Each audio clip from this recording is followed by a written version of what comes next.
Hello everyone, welcome back to Shivi studyship. और हम यहाँ पर कवर कर रहे हैं medieval Indian history by Satish Chandra ji. और आज हम चैप्टर नंबर 17 पर हैं, स्टार्ट ही कर रहे हैं इसको। और चैप्टर नंबर 17 है हमारा कल्चरल एंड रिलीजियस डेवलपमेंट्स। ठीक है, तो इससे पहले हमने मुगल हिस्ट्री के बारे में पढ़ा था, उनके एडमिनिस्ट्रेशन के बारे में पढ़ा था, सब कुछ ही हमने उसमें पढ़ लिया था। अब हम पढ़ेंगे कि मुगल डायनेस्टी के बाद या फिर उसके आसपास वाला जो टाइम पीरियड था, या मुगल डायनेस्टी में जो कल्चरल और जो रिलीजियस डेवलपमेंट था वो किस तरह से हो रहा था। चलिए स्टार्ट करते हैं। सबसे पहले हम बात करेंगे इंडिया के कल्चर की, ठीक है ना, कि इंडिया का जो कल्चर था शुरुआत से अब तक कैसा था। मुगल रूल में देखा गया है कि जो मुगल रूल वाला जो मतलब मुगल जो रूलिंग टाइम पीरियड था उसमें जो कल्चर था उसमें काफ़ी ज़्यादा डेवलपमेंट देखी गई, क्योंकि एक तो ना काफ़ी लंबे टाइम तक के लिए जो मुगल डायनेस्टी है उसने रूल करा। और जब भी कोई डायनेस्टी एक लंबे टाइम तक के लिए रूल करती है तो कहीं ना कहीं स्टेबिलिटी आ जाती है। वॉर वगैरह को छोड़ के फिर एक टाइम उनके पास ऐसा आ जाता है जिसमें वो अच्छे से अपने स्टेट पर ये कल्चर हो गया, रिलीजियस हो गया, है ना, इन सब चीज़ों पर भी वो ध्यान लगा सकते हैं। और जो छोटे टाइम के लिए मतलब बहुत ही शॉर्ट टर्म के लिए आती हैं तो उनके पास तो इतना ही टाइम नहीं होता कि वो खुद को वहाँ पर अच्छे से सेटल कर पाएँ। उनकी वॉर चलती रहती है तो उनका फिर इन सब चीज़ों पे तो क्या ही ध्यान जाएगा। तो यहाँ पर मुगल रूल से पहले ऐसा गुप्ता के टाइम पे देखा गया था। जो गुप्ता एज थी उस टाइम पर भी इतना ज़्यादा डेवलपमेंट देखा गया था जितना डेवलपमेंट आपको मुगल रूल के टाइम पे दिखाई देगा। कल्चरल एंड रिलीजियस डेवलपमेंट जो भी हमें दिखाई देंगी। बात करें आर्किटेक्चर की, पेंटिंग की, लिटरेचर की, म्यूजिक, ठीक है, तो सब चीज़ों में आपको कहीं ना कहीं एक डीप इन्फ्लुएंस मुगल डायनेस्टी का दिखाई देगा, इनकी जनरेशन टू जनरेशन की अगर हम सारा काम देखते हैं तो। मुगल जो पीरियड था उसे हम सेकेंड क्लासिकल एज बोलते हैं। क्यों बोलते हैं सेकंड क्लासिकल एज? क्योंकि फर्स्ट क्लासिकल एज हम किसको बोलते हैं? वो हम गुप्ता एज को बोलते हैं, जो नॉर्दर्न इंडिया में थी। और उसके बाद फिर जो दूसरी इस तरह की जो क्लासिकल एज वाली जो ग्रोथ है वो देखी गई, तो वो मुगल डायनेस्टी के अंदर देखी गई।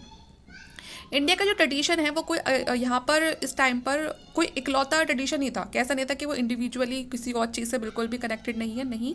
यहाँ पर आपको जो टर्किश है, ईरानियन है, इन सब का कल्चर आपको मिक्सअप दिखाई देगा, क्योंकि भारत पर रहने वाले लोग सिर्फ इंडियंस नहीं थे, वो अलग अलग जगह से आए थे।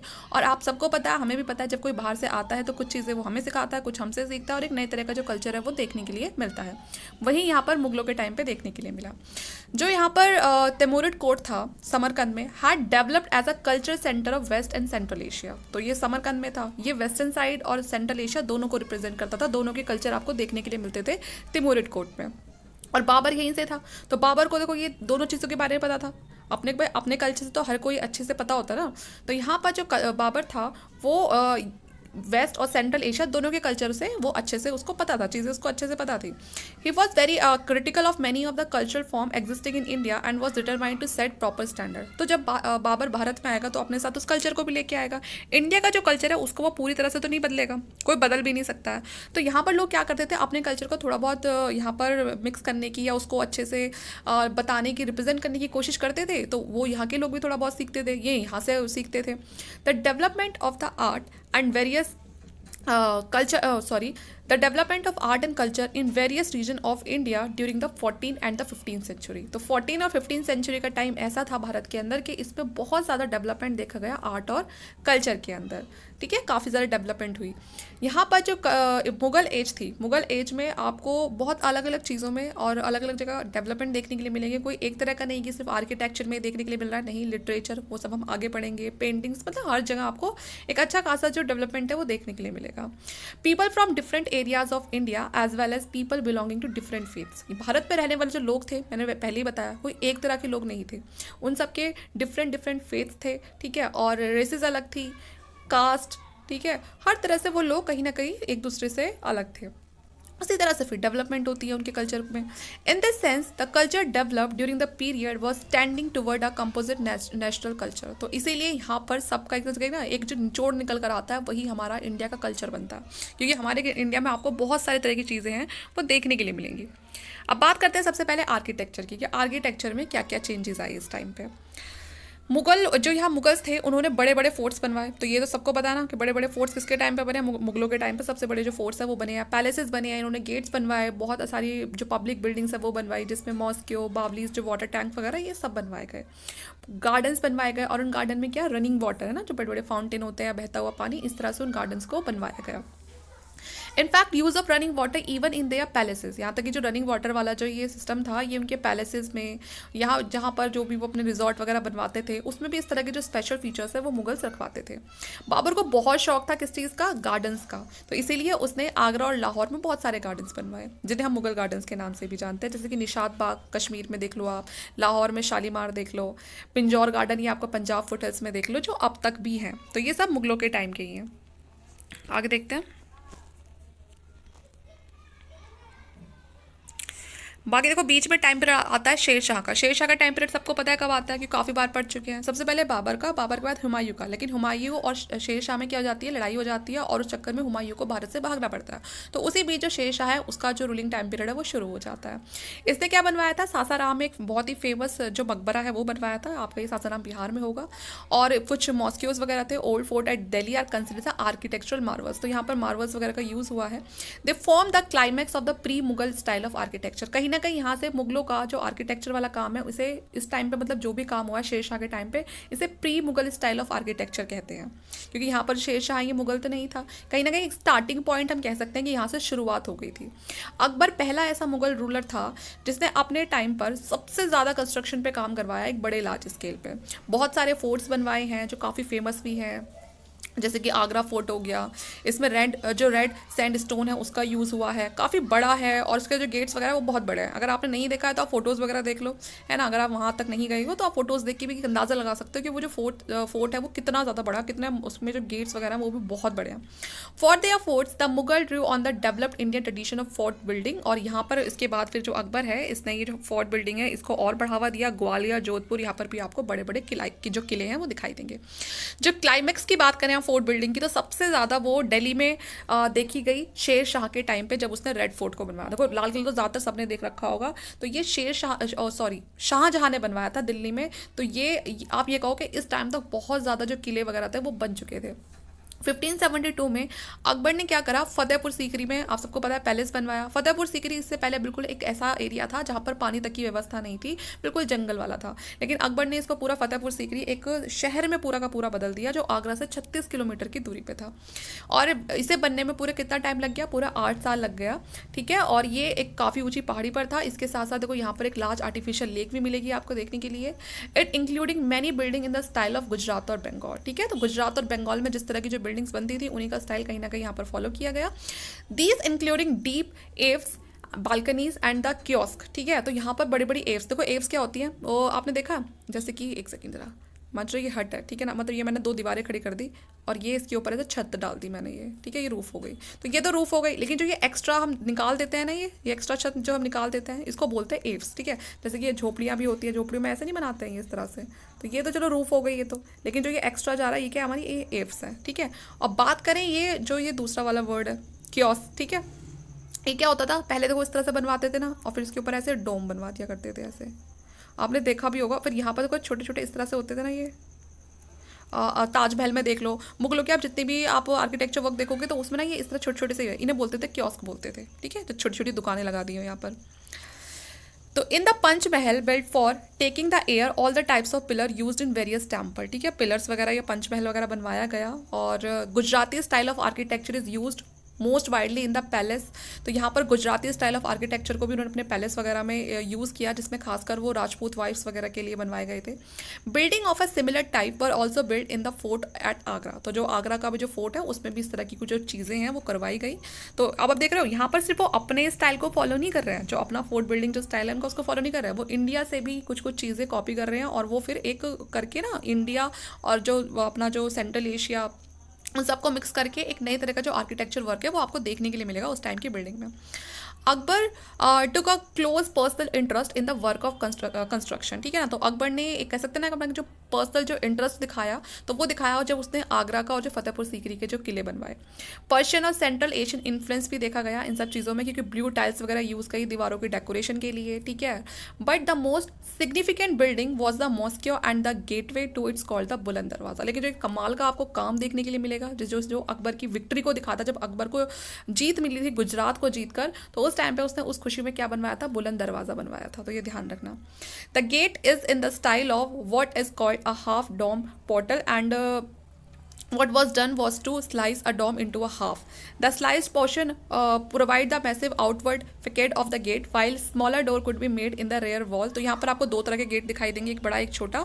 And where the dome and the floor meet, the device borrowed from Iran. तो जिस जहाँ पर वो जो फ्लोर और जो वो डोम है वो आपस में मीट करते हैं, तो वो जो स्टाइल है वो ईरान से कॉपी किया गया है. तो देखो, अगर आपने ये नहीं देखा ना बुलंद दरवाज़ा, इसको ना एक बार आप फोटो में जरूर देखना. फोटो में देखोगे तो आपको चीज़ें अच्छे से क्लियर हो जाएंगी. And become a feature in the Mughal building later. ठीक है, और बाद में फिर जो ये पहली बार तो यहाँ पर इंट्रोड्यूस किया गया है जो ईरानियन स्टाइल है, उसके बाद ये मुगलों की और दूसरी बिल्डिंग्स में भी आपको देखने के लिए मिलेगा. ठीक है, तो किसी भी हम पैलेस के बारे में बात कर रहे हैं और किसी भी बिल्डिंग के बारे में बात कर रहे हैं, उस बिल्डिंग को आपको एक बार देखना ज़रूर चाहिए कि भाई किस तरह का उसमें काम है. क्योंकि यहाँ पर ऐसे कह दे रहे थे कि एव्स ये है, कियोस्क ये है, ठीक है ना, इस तरह से डोम है, लेकिन जब आप उन इमेजेस को देखेंगे तो आपको चीज़ें अच्छी तरीके से क्लियर होंगी. और इमेजेस क्या होती है कि वो आपके दिमाग में ना एक पूरा सीन क्रिएट कर देती है, और आपको कहीं ना जो इमेज होती है वो हमें लर्न करने में काफ़ी हमारे जो चीज़ें ना वो ईजी बना देती है. With the consolidation of the empire the Mughal architecture reached its climax. ठीक है, तो ये हम बार बार बात कर रहे हैं कि जैसे जैसे पूरा मुगल एम्पायर का कंसोलिडेशन हो रहा था, जो मुगल आर्किटेक्चर है वो बिल्कुल अपने क्लाइमैक्स से पहुंचता जा रहा था. सबसे ज़्यादा जो हमने देखा, अब हम बात करते हैं जहांगीर के टाइम की. तो जहांगीर का जो टाइम पीरियड चल रहा था, उसका आखिरी वाला जो टाइम पीरियड चल रहा था, उसमें सबसे ज़्यादा जो बिल्डिंग वाला काम हुआ गया उसमें वो खासकर मार्बल से किया गया. ठीक है, और जो वो थी वॉल्स वगैरह थी उनको फ्लोरल डिज़ाइन से जो फूल वगैरह बनाते थे ना, फिर उसमें अच्छे अच्छे सेमी प्रीशियस जो स्टोन है वो लगाए जाते थे. इस मेथड को क्या बोलते थे? पेत्रेदुरा. ठीक है, इसको बोलते हैं पेत्रेदुरा, जिसमें पहले फ्लावर्स वगैरह बनाए जाते थे और फिर इसमें स्टोन्स लगाए जाते थे. काफ़ी ज़्यादा पॉपुलर रहा ये शाहजहाँ के टाइम तक भी, और यहाँ तक कि ताजमहल में आपको बहुत सारा काम है जो वो पेत्रेदुरा जो स्टाइल है उसका देखने के लिए मिलेगा. ताजमहल हम ज़्यादातर सब लोगों ने देखा होगा, जिसने वैसे नहीं देखा तो उसने इमेजेस में ज़रूर देखा होगा. एक ज़बरदस्त वर्क है जो मुगल टाइम पीरियड पर किया गया है. हुमायूं के टॉम की बात करें तो वो आपको दिल्ली में मिलेगा toward the beginning of the Akbar's reign, which had a massive dome of marble. ठीक है, जो अकबर के टाइम पीरियड में बनवाया था, और उसमें बहुत बड़ा जो डोम है मार्बल का वो आपको देखने के लिए मिलेगा. This double dome was another feature of the building and this device enabled a bigger dome to be built with a smaller one inside. देखो यहाँ पर खास बात क्या है, यहाँ एक डोम के अंदर, एक डोम तो हमें दिखाई दे रहा है, एक डोम उसके अंदर है, तो ये डबल डोम बना हुआ है. तो ध्यान रखना कि डबल डोम है वो भी यूज़ किए गए हैं. The chief glory of the Taj is the massive dome and the 4 cylinder minarets. Taj Mahal का बताया ना, ये 4 ऐसे मीनार खड़ी हैं उसके आसपास ही है. ठीक है, और बीच में फिर ऐसा बड़ा सा डोम है. तो ये आपको देखो ताजमहल की ये जो सुंदरता है वो और ज़्यादा बढ़ा देता है. The decoration are kept to a minimum delicate and marble है. तो ताजमहल की जो डेकोरेशन है वो हम सबको पता है किस तरह से रखी गई है, मिनिमम रखी गई है, लेकिन बहुत ज़्यादा सोफिस्टिकेटेड लगती है. वो होता है ना कि सिंप्लिसिटी भी, सादगी सबसे ज़्यादा अच्छी लगती है. कुछ चीज़ों को ज़्यादा ना आपको सजाने की ज़रूरत नहीं होती है, कि जितना आप एक अगर अच्छे से रहो, सिंपल रहो, तो उस पर ज़्यादा अच्छा लगता है. तो ताजमहल ना एक उसी का एग्जाम्पल है कि अगर आप अच्छे, मतलब आप देख सकते हो कि उसमें कोई बहुत ज़्यादा कलर्स नहीं किए हुए हैं, कि बहुत ज़्यादा अटपटी चीज़ें लगा रखी हैं, और सिंपल एक मार्बल से बनाया. हालांकि ऐसा भी नहीं है कि कुछ ज़्यादा ही सिंपल है कि बिल्कुल उसमें कुछ काम ही नहीं किया गया है, मेहनत तो उसमें भी बहुत ज़्यादा है, लेकिन कहीं ना कहीं एक सिंपलिसिटी उसमें हमें देखने के लिए मिलती है. तो यहाँ पर वही कहा गया है कि जो डेकोरेशन है वो मिनिमम रखी गई है, लेकिन डेलिकेट मार्बल जो स्क्रीन्स वगैरह है उससे सजाया गया है. जो पेट्रेडुरा है वो उसका काम किया गया है.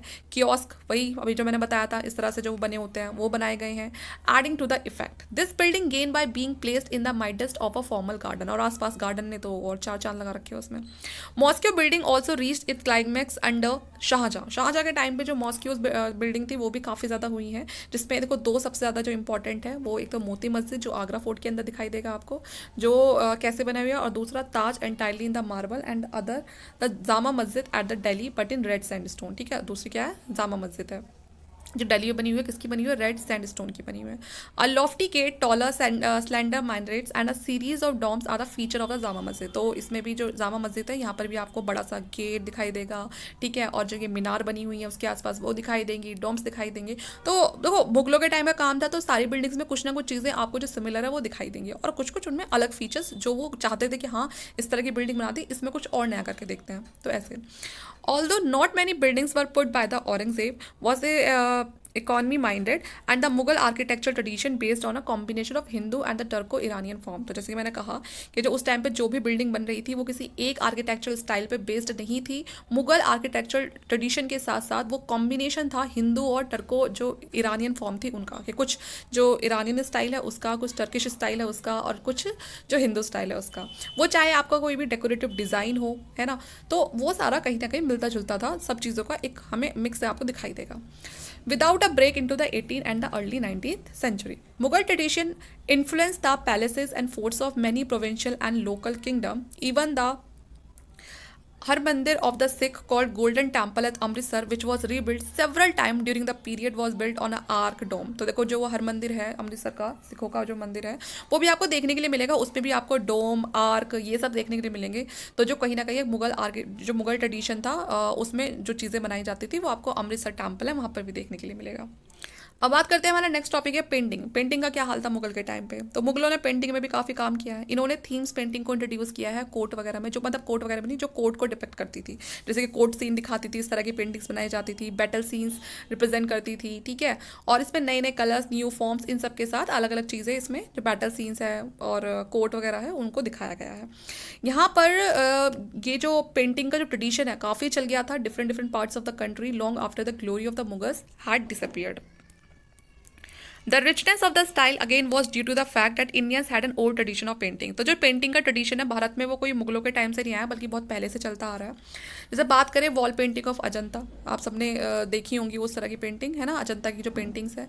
8th सेंचुरी की बात करें तो यहाँ पर भी देखो जो उस टाइम की जो बहुत सारी ट्रेडिशन मतलब जो था पेंटिंग्स का, कुछ बहुत ख़राब हो गया है। वरना जो पाल्म लीफ है, मैन्यूस्क्रिप्ट, जो जैन टेक्स्ट है 13th सेंचुरी के, वहाँ से भी हमें पता चलता है ना, कुछ कुछ चीज़ें हमें वहाँ से भी पता चलती है। हालांकि वो चीज़ें अब पूरी तरह से अवेलेबल नहीं है, काफ़ी सारी चीज़ें खराब हो चुकी हैं।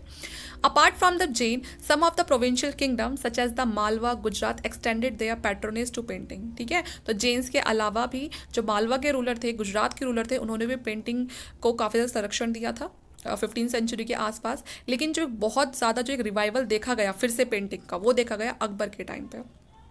While the court of the Shah of Iran, Humayun had taken into his service two master painter who accompanied him to India. देखो जब हुमायूं वापस आया था ईरान से, तो जो शाह थे ईरान के, उन्होंने उसको क्या दिया, 2 मास्टर पेंटर्स को वो अपने साथ लेकर आया था भारत। जो हुमायूं है वो अपने साथ 2 पेंटर्स को लेकर आया था ईरान से, और उनकी लीडरशिप में जो अकबर के टाइम तक रहेगी। जो पेंटर्स है ना, भले ही लेकर हुमायूं आया था, लेकिन अकबर के टाइम तक आपको ये देखने के लिए मिलेंगे। तो इन्होंने काफ़ी ज़बरदस्त काम करा पेंटिंग को आगे बढ़ाने में। A large number of painters, many of them from the lower caste. तो यहाँ पे जो पेंटिंग है देखो, उसके लिए कोई ऐसा तो है नहीं कि आपको कोई बहुत मजबूत खिलाड़ी चाहिए या कोई कास्ट, यहाँ कोई कास्ट देखी जाए। तो यहाँ पर आपको अलग अलग कास्ट से बहुत सारे पेंटर्स देखने के लिए मिलेंगे इस टाइम पर, और वो देश के अलग अलग जगह से भी हो सकते हैं। From the beginning both Hindus and Muslim join in the work, ठीक है। तो शुरुआत में यहाँ पर हिंदू मुस्लिम सब इस काम में थे। वो 2 पेंटर्स कौन थे, उनके नाम आपको याद रखने पड़ेंगे, दशवंत एंड बसवंत, ठीक है ना, ये नाम याद रखना। और बाकी आप इनको जैसे मर्जी लेना चाहो आप ले सकते हो। वर 2 of the famous painter of the Akbar court, तो अकबर के 2 फेमस जो पेंटर्स थे, ये ऊपर में ये नाम लिखे हुए हैं। The school develop rapidly and soon become a celebrated centre of a production. तो यहाँ पर पेंटिंग का काम बहुत ज़्यादा अच्छा होता है, ठीक है। और जो पेंटर्स थे उन्होंने पर्शियन टेक्स्ट वगैरह को भी यहाँ पर मतलब ये was soon assign the task of illustrating the Persian text of Mahabharata, historical work, Akbarnama and other. इन सारी चीज़ों को भी उन्होंने अपनी पेंटिंग्स के थ्रू बताने की कोशिश करी है। Indian themes and the Indian scenes and the landscape, ठीक है, इन सबको रिप्रेजेंट किया है। अब वो भारत में रह रहे तो भारत की कुछ चीज़ें तो वो रिप्रेजेंट करेंगे। तो यहाँ पर कहीं ना कहीं ये जो पर्शियन इन्फ्लुएंस है ये पूरी तरह से फ्री था, मतलब पूरी तरह से इसको फ्री छोड़ दिया था। Indian colours such as peacock blue, Indian red, है ना, ये भी यूज़ होने लगे। अब भारत में रहेंगे तो भारत की चीज़ें भी यूज़ करेंगे, भारत की चीज़ों को रिप्रेजेंट भी करेंगे, तो वही यहाँ पर हो रहा है। Above all the somewhat flat effect of the Persian style began to be replaced by the roundedness of the Indian brushes. धीरे धीरे आप देखोगे कुछ चीज़ों ने, जैसे जैसे ब्रश वगैरह है, इन्होंने जो पर्शियन स्टाइल है कुछ कुछ चीज़ों को उसको रिप्लेस करना शुरू कर दिया। उनको लगा कि भाई हाँ ये इंडियन वाला है स्टाइल है, ये ज़्यादा अच्छा काम कर रहा है, तो कुछ चीज़ें बदली भी गई है ना। जो पहले पर्शियन स्टाइल में यूज़ होती थी तो उसे इंडियन स्टाइल ने रिप्लेस कर दिया। 3 डायमेंशनल 3D इफेक्ट वाली इमेजेस भी आपको उस समय देखने के लिए मिलेगी जो बनती थी।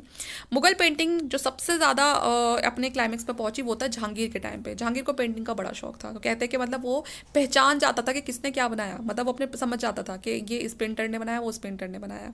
It was a fashion in the Mughal school for the faces bodies feet of the people in the single picture. मुगलों के टाइम पे खासकर जो जहांगीर का टाइम है, यहाँ पर अगर एक पेंटिंग बन रही है तो उसकी पेंटिंग बनाने के लिए आंखें बनाने वाला, अगर कोई आइज़ बनानी है तो उसका पेंटर अलग होता था, पैर अलग पेंटर बनाता था, ठीक है, हाथ अलग पेंटर बनाता था, कि मतलब जो जिस चीज़ में एकदम महारत हासिल है तो वो उस चीज़ को बनाएगा।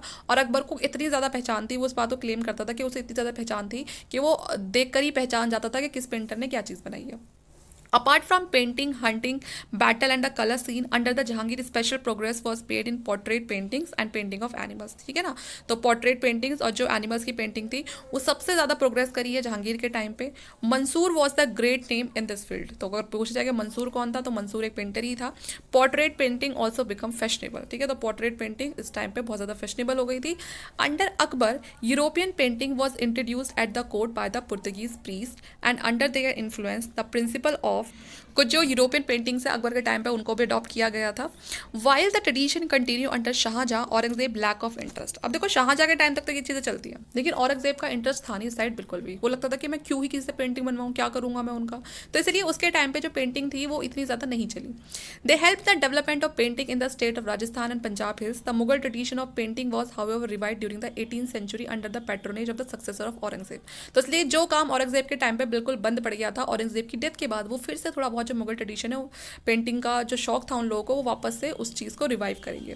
The Rajasthan style of painting combined the themes and the earlier tradition of western India Jain school of painting with Mughal forms and styles. तो जो राजस्थानी स्टाइल थी पेंटिंग की, उन्होंने अब जो वो नई पेंटिंग्स लेकर आएंगे तो उन्होंने कंबाइन कर दिया जो इंडियन थीम्स को, जैन स्कूल ऑफ पेंटिंग को, मुगल फॉर्म को, वेस्टर्न इंडिया को, सबको एक साथ मिला के तब उन्होंने कुछ नई तरह की जो पेंटिंग्स है वो बनानी शुरू करी. In addition to hunting and court scenes it had painting on mythological themes. ठीक है, अभी तक जो हंटिंग्स पे, कोर्ट सीन से पेंटिंग होती थी, अब कहीं ना कहीं तो जो मिथोलॉजिकल थीम्स होती हैं उन पर भी पेंटिंग की जाने लगी. जैसे कि कृष्ण के साथ राधा, ठीक है ना, सीजन्स के साथ और राग वगैरह. पहाड़ी स्कूल कंटिन्यू दिस ट्रेडिशन. पहाड़ी स्कूल था, वो भी अपनी पहाड़ी स्कूल है, ये भी एक पेंटिंग का स्टाइल है. ठीक है, आगे देखते हैं. बात करेंगे लैंग्वेज, लिटरेचर और म्यूजिक की, लेकिन इसकी बात हम यहाँ नहीं करेंगे, इसकी बात हम करेंगे हमारे नेक्स्ट लेक्चर में. तो ये लेक्चर आपको कैसा लगा प्लीज़ कमेंट करके ज़रूर मुझे बताइएगा. वीडियो अच्छी लगी तो प्लीज़ लाइक करना, शेयर करना. आप चाहे तो मेरे टेलीग्राम ग्रुप से भी जुड़ सकते हैं, वहाँ पर आपको सारी जो वीडियोज़ है उनके लिंक मिल जाएंगे. इससे पहले मैं एशियंट इंडियन हिस्ट्री को कंप्लीट कर चुकी हूँ आर एस शर्मा की, तो आप उन लेक्चर्स को भी देख सकते हो. और ये बुक बहुत जल्दी कंप्लीट होने वाली है, मुश्किल से अब इसमें 7 to 8 लेक्चर्स और बनेंगे और ये बुक है पूरी कंप्लीट हो जाएगी. उसके बाद हम शुरू करेंगे स्पेक्ट्रम को, या फिर आप जिसके लिए भी कहेंगे हम उसको स्टार्ट कर देंगे. तो आज के लिए इतना ही. Thanks for watching.